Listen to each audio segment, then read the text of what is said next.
Here are the top 3 Regulation H teams to use right now. You should know that these 3 teams were selected because they focus on fundamental skills of Pokemon. Winning with these teams takes skill, and each loss will generate a lesson. If you just want the pace, they're in the description. Go ahead, copy them, they're yours. But if you watch this video, you will learn insight from my 10+ years of tournament experience on how to play these teams. Enjoy. What's up, guys? In this video, I'm going to be going over the top 3 teams you should be using if you're trying to improve at Pokemon. For this video, this is going to be for the month of October. As metagames change and progress, obviously the picks might fall out of season. But what I will say is a lot of these teams that I've actually decided to pick out for you guys are probably not going to be falling out of season anytime soon, and I'll get into why. But, you know, I would just say, like, these 3 teams focus on fundamental skill of Pokemon VGC as a whole. By picking any of these 3, I don't think you can go wrong. The first team that we have is our number 3 pick. This is a team that was recently used to win the Louisville Regional Championships, but it was also used by Matthew Morgan to get second at the Dortmund Regional Championship. So as you can see right here, these are actually the exact same 6 Pokemon on both of these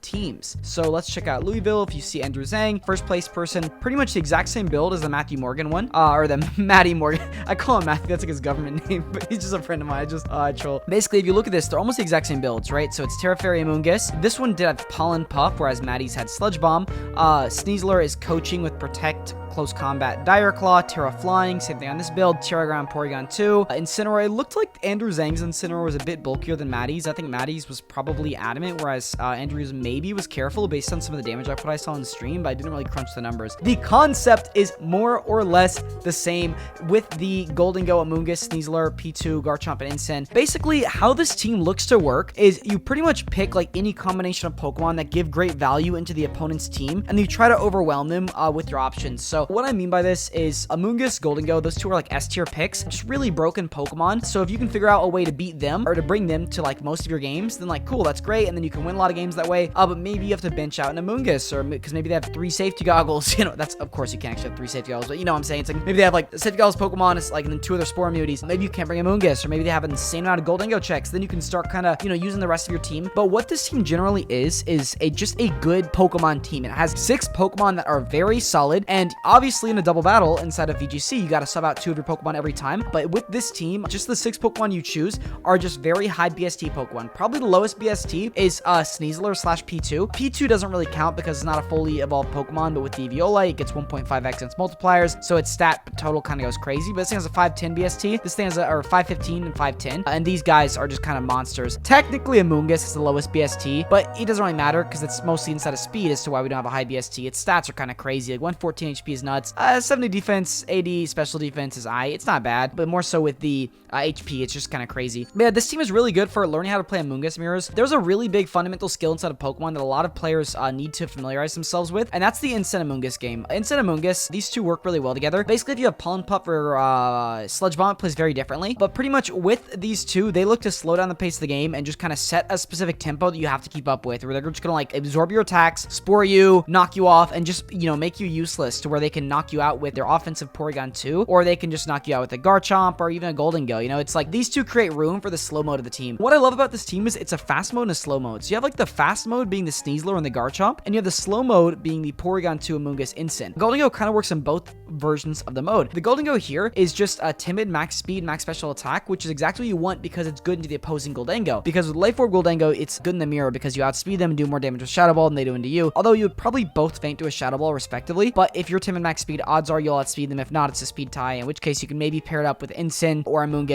In practice, I've seen Matty lead with a Gholdengo Incineroar a lot inside of his game, specifically up against me and my other team. He would lead that, and I saw that as a really cool lead combination you could do with that. Another lead you can go with is Sneasler Garchomp. You can side coaching, and then you can Earthquake. Obviously, right, these little gotcha leads are just kind of like, you know, maybe things that might work on a game plan. They're not to be taken too rigidly and not to, you know, go with those 2 every single game. But yeah, I really like this team. Has a very solid Tricker mode, very solid fast mode, and it, you know, it's obviously proven getting second out of regional and just following up in the first place right after it got second. This team is really good. If you guys are looking to highlight this team, literally the piece of advice I would say is just familiarize yourself with your version of the spreads. So here's my version of the spreads. Basically, what they all do is this survives a Kowtow Cleave from ×2 attack King Gambit with the black glasses. So knowing I can always live that, I can play very boldly in front of it and spore it. Porygon 2 is just a pretty basic spread that mostly it just focuses on special attack, just getting as much special attack as possible so you can get those really strong Terra Blasts once you get download boost. Gholdengo basic, same as Sneasler, Garchomp, all those guys are basic. This one is the one kind of complex one. It's just like a mixed bulk Incin. I forgot exactly what it lives. I think it's a -1 Sneasler CC if I remember correctly. It's just adamant just for some, you know, attack and rest and Spadef. It's pretty solid. I liked the way this one played. It felt pretty good in practice. I made the spread a little while ago. It's a good kind of mixed bulk attack Incin. It feels good. But the important part is with this team is getting used to the mental calcs, knowing if you'll survive something. Maybe you like better, more defensive Porygon 2, or maybe especially defensive. You know, you don't want to go with special attack. Okay, cool. Change it. Maybe change the moveset to Thunderbolt instead of Ice Beam because you're not going special attack. That's a hypothetical thing you could do. You know, it's like make this team yours. I know the team that got first with Andrew Zangs, he ended up switching the water or the water Terra type from Steel, which is a more defensive utilization on the Gholdengo. So you can nasty plot with Terra Water, and maybe you can survive like an Eruption or something, or you know, maybe you survive a Flare Blitz. But yeah, Gholdengo, Maddie's version was Terra Steel. So you know, figure out which one you like better. But yeah, that is the first team I totally recommend you guys grind, try to get good with. Let's go to the next one. Instead of this second part of the video, I'm going to be going over the team that Agati used to get second at the Joinsville Regional Championships, or he used to get first at the Joinsville Regional Championship, and Paul Chua used to get second at the Baltimore Regional Championships. First of all, we saw Paul Chua pilot a very similar team to the one I'm about to give you, with a few changes. Same 6 Pokemon. Point is though, these 6 are proven to work well together because they have had 2 success stories. One first at a regional, one second at a regional. Now, different versions. This one is actually the official paste in which we got from Agati, who is the 2025 Joinsville Regional Champion. So we literally have his exact pace right here. This is what he used to win. He had a pretty fast King Gambit. He had a good amount of defense on Ninetales to survive a Population Bomb from Mousehold. Incineroar was adamant with Spadef investment. For the rest of the dump, no defense. The Amoonguss was defensive. This is like an 8-year-old spread, like a 10-year-old spread. I've had this spread since 2014. This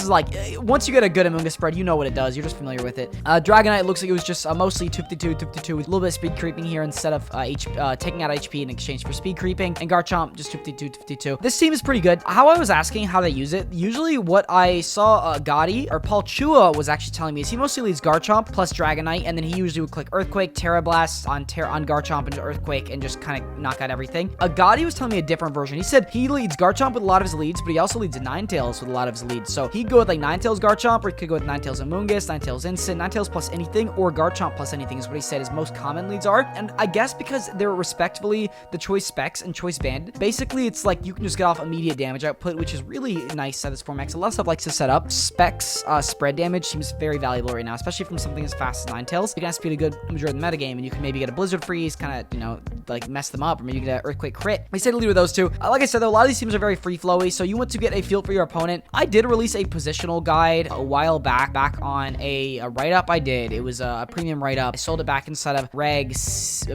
D or a Reg F, actually. It was Reg F. So if you guys are interested in that, maybe I can do a breakdown on that video. You know, comment below if you want to see my positional guide. But basically, it's what I do is show you guys how to play balance, just from a positional standpoint, where you look at everything as like this Pokemon either has like it's a double battle, so there's 4 Pokemon on the board. You basically have like, do your opponent's Pokemon have a +1 matchup up on both your Pokemon, or are they -1 on both your Pokemon, or are they -1 on one and +1 on another? You know, it's like just kind of get that awareness as to what's positionally good, and that is fundamental for Pokemon. Once you can read a board state, you can kind of look at like, oh wait, this Garchomp is in check by the Porygon 2's Ice Beam, so he's forced to go for a defensive play if it's a Terra Steel or if it's a switch out, because Ice Beam looks really free here. So is he going to switch out into Incin, or is he going to click Terra Steel and Earthquake? You know, it's that kind of thinking. It's that but kind of back and forth. That's a fundamental skill of Pokemon, and these teams can be vehicles to teach you that skill set. So this is the second time I would recommend. You can go a few different versions of it. As you can see, Paul Chua decided to go with the Focus Sash on Ninetales and the Life Orb on Garchomp, but I generally think the items are fairly locked into place, at least in the sense where you want a damage boosting Garchomp, you want a Goggles Incineroar, or a Goggles on your team. I saw there was another version of this. I believe it was Zhizang used to get top 32 at the Louisville Regional Championships, and it was an AV, I think Incin,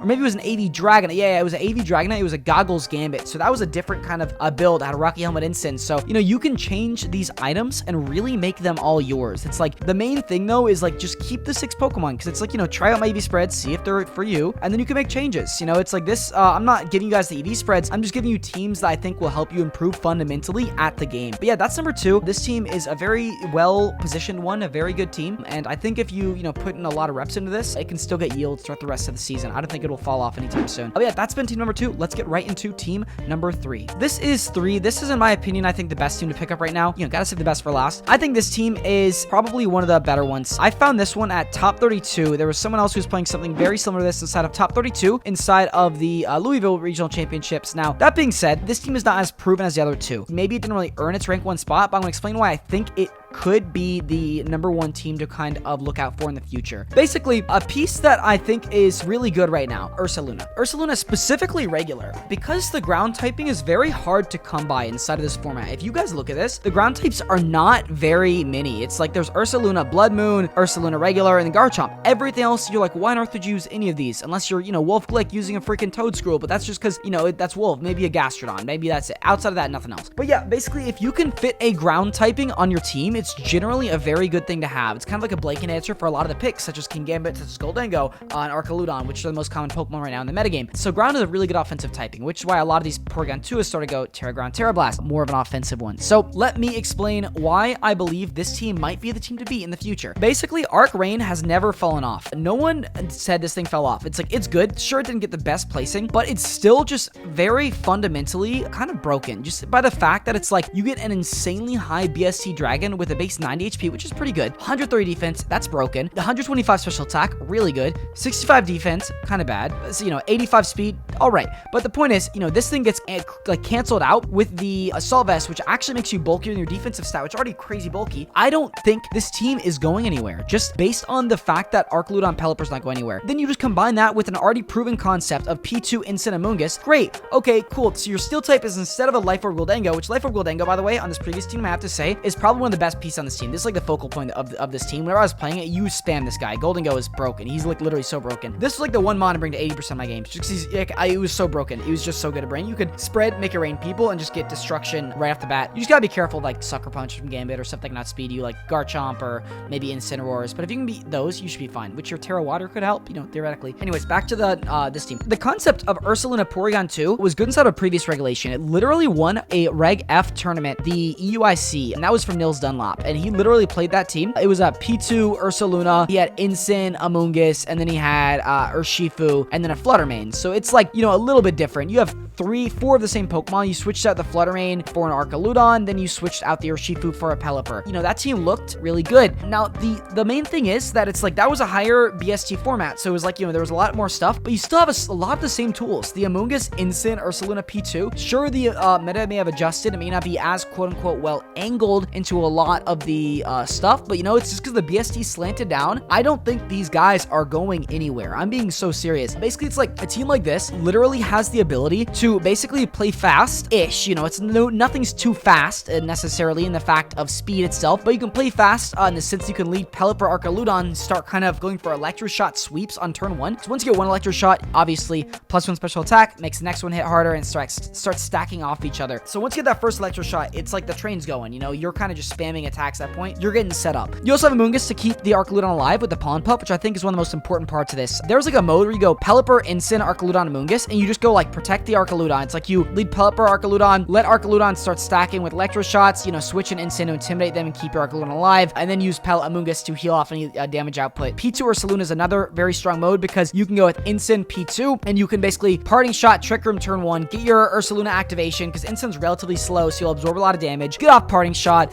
get Trick Room up, have Ursaluna activated at like plus like 1 basically, because it has Guts activation, and Facade obviously also gets the double power. The ability to go like Instant Ursaluna P2 Amoonguss or Pelipper Archaludon Instant Amoonguss, it's just like 2 modes that just really like glue into each other. This, in my opinion, is like fundamentals of the team. And also my coach kind of gave me his team a while back, Coach Victor, and he was just like, yo, you gotta use something like this, try something like this. And for what it's worth, for the longest time, I was trying to use like Gholdengo setup, because I think Gholdengo is the best Pokemon the best Pokemon in the game. But I think maybe I'm gonna try something a bit more honest. I'm gonna try Archaludon.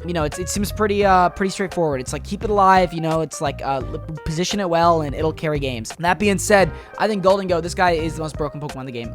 If I were to pick one Pokemon to main for the whole season would be this, but, you know, I don't want to just do that yet. I want to try out everything. But yeah, so definitely try out all 3 of these teams. All 3 of these will help you out with your fundamental understanding of the game. If you do want that extra hand, a little extra nudge, I have 2 call to actions for you guys. So number 1 is comment what kind of video you guys want to see for competitive concepts. So comment that. That's the first call to action. The second call to action is if you guys want to work with me throughout a season, because what I do, I play a lot of balance teams. Balance is my whole thing. That's my bread and butter. I focus on having a fair matchup spread into everything. Basically, every team I build tries to focus on having an even matchup spread. So these 3 teams are that. They are evenly focused on the matchups. If you are interested in working with me to help you learn those even matchups and help you learn how to play balanced teams so you can try to beat anyone, go ahead and click the coaching link in the description and I will help you get good with that team. That's pretty much what my job is. It's pretty simple. That sounds like something you're interested in.